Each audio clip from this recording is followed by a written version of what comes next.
Thank you for joining us for our Good Friday service here at Vineyard Milwaukee. We're going to sing a few songs, and Rebecca Anderson is going to lead us in a reflection on Jesus' sacrifice for us this Good Friday. And we're going to have communion, so if you have the elements for that, some bread and crackers and some wine or juice, you want to gather those and be ready for that when the time comes. So let's raise our voices and sing to Jesus.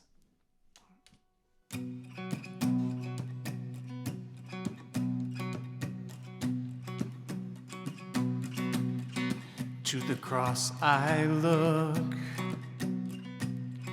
to the cross I cling, of its suffering I do drink, of its work I do sing. On in my Savior, both bruised and crushed, showed that God is love, and God is just.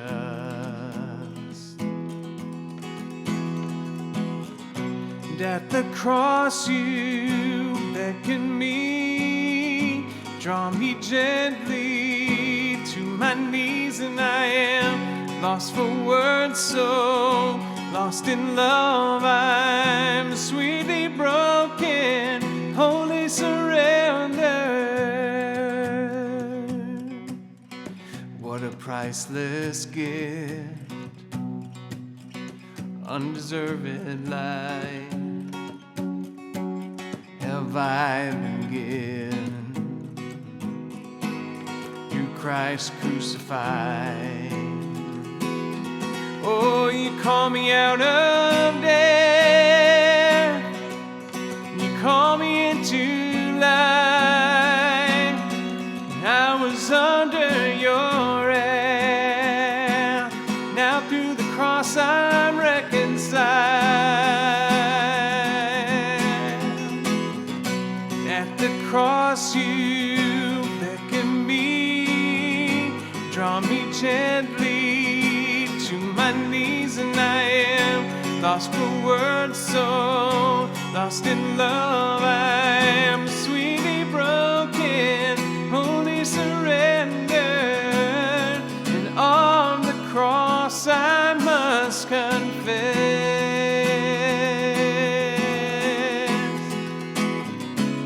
how wondrous your redeeming love, and how great is your faithfulness.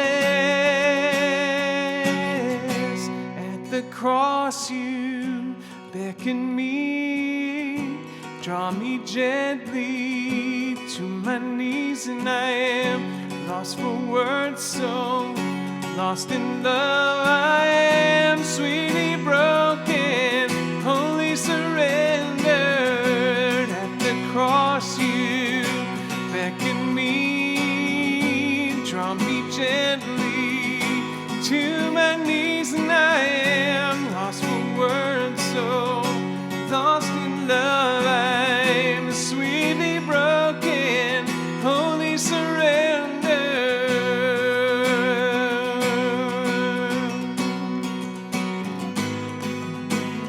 You pour out your love for us, you pour out your life for us.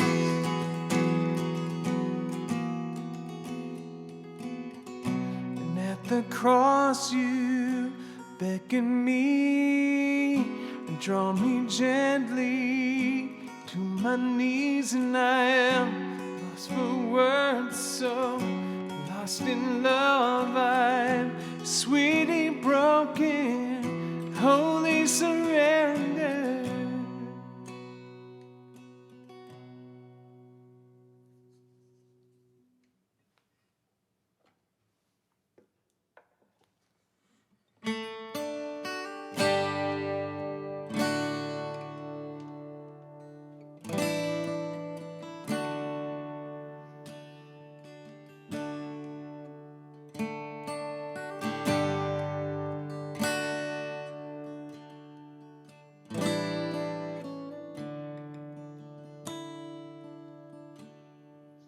Great is the Lord's love, in him I'm found, cleansed and forgiven, though once condemned. And he took the sin of the world, nailed it to the tree.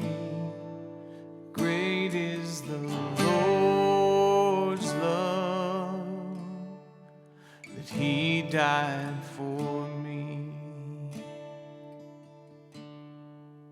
Jesus, my shepherd, my Savior divine, I am my beloved's, and he is mine. And he took the sin of the world and nailed it to the tree. Great is the Lord's love, that he died for me. He took the sin of the world and nailed it to the tree. Great is the Lord's love, that he died for me.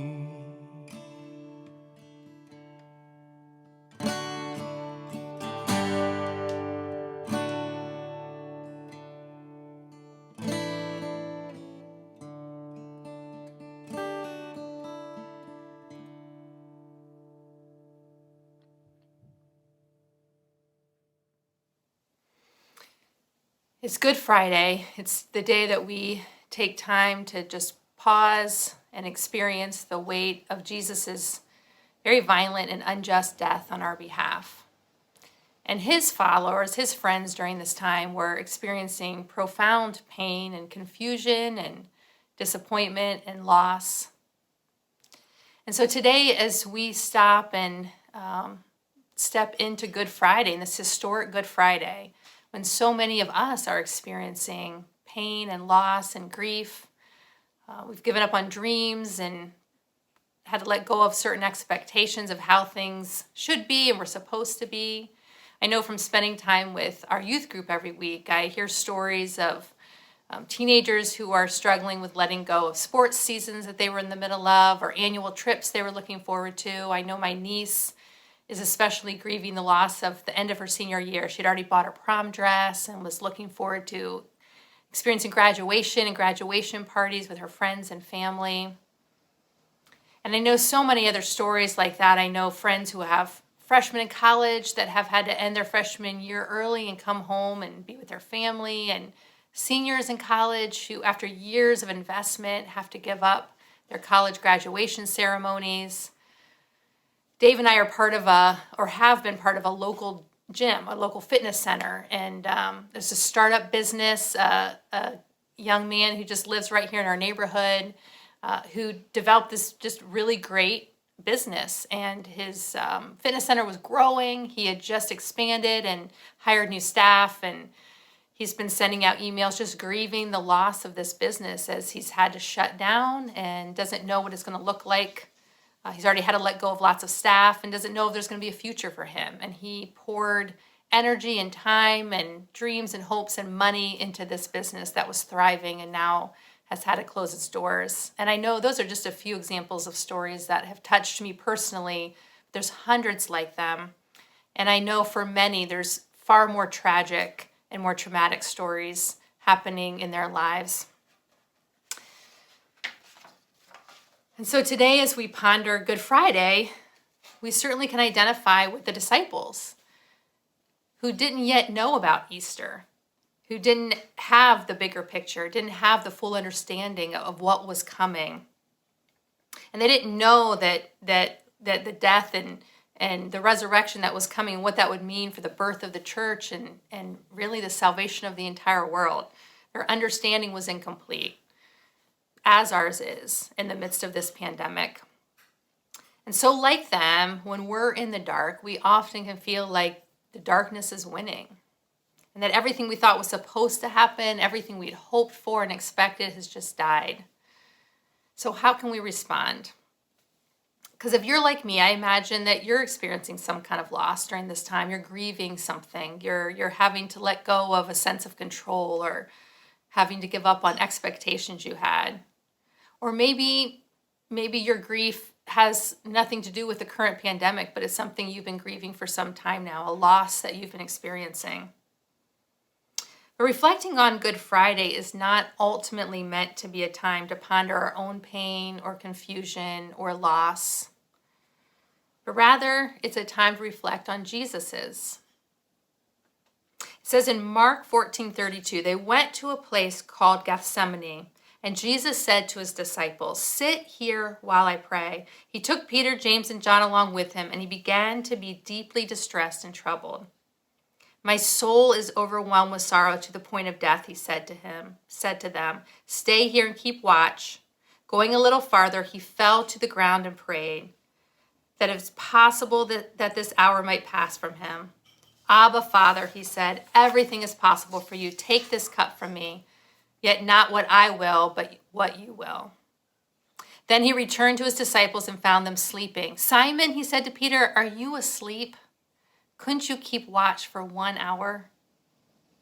It says in Luke 22:44, and being in anguish, he prayed more earnestly, and his sweat was like drops of blood falling to the ground. So I want to invite you just to meditate on for just a few moments now and perhaps multiple times throughout your day.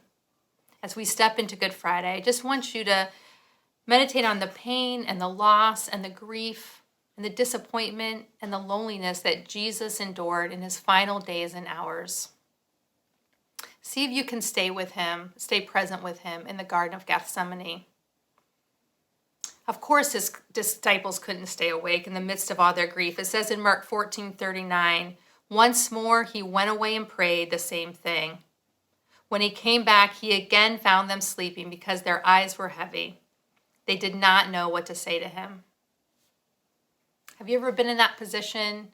Have you ever been present with a friend or a family member who's going through something deeply painful? Maybe they've experienced just a profound loss, or they themselves are dying, and you just didn't know what to say. You were just overcome with the pain and the grief yourself, and you're just at a loss for words. So during the time of Jesus' greatest need as a human, his friends were too lost, not only to know what to say to him, but also just to be able to be present with him. So can we just take a moment and be present to Jesus in this place? What do you want to say to him? Or maybe you just want to be present with him in his pain. And then see if you can continue to remain present with him as he is arrested and flogged, mocked and beaten. It says in Mark 15 through 19, he had Jesus flogged and handed him over to be crucified. The soldiers led Jesus away into the palace and called together the whole company of soldiers. They put a purple robe on him, then twisted together a crown of thorns and set on him. And they began to call out to him, "Hail, the King of the Jews!" Again and again they struck him on the head with a staff and spit on him. Falling on their knees, they paid homage to him. And when they had mocked him, they took off the purple robe and put his own clothes on him. Then they led him out to crucify him. Do you see the fullness of Jesus' humanity here? In a couple days, we will celebrate his divinity, but we must die with him before we can live with him. It says in Mark 15:25, it was 9 a.m. when they crucified him. The written notice of the charge against him read, "The King of the Jews." Jumping down to verse 33. At noon, darkness came over the whole land until 3 in the afternoon. And at 3 in the afternoon, Jesus cried out in a loud voice, my God, why have you forsaken me?" Jumping down to verse 37. With a loud cry, Jesus breathed his last breath. The curtain of the temple was torn in two from top to bottom. And when the centurion who stood there in front of Jesus saw how he died, he said, "Surely this man was the Son of God." Many of us are suffering right now in different ways. But for today, I invite you to set aside your grief and disappointment and pain and loss and turn your eyes on Jesus. Walk near to him and become aware of him and his humanity, his loss, his grief, his loneliness, and his sacrifice for you. We're going to take communion together. It says in Matthew 26:26, while they were eating, Jesus took bread, and when he'd given thanks, he broke it. And he gave it to his disciples, saying, "Take and eat. This is my body." Let's take and eat together.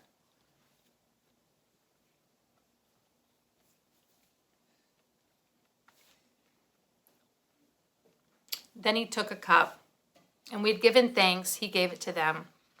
He said, "Drink from it, all of you. This is my blood in the covenant, which is poured out for many for the forgiveness of sins." Let's take the cup together.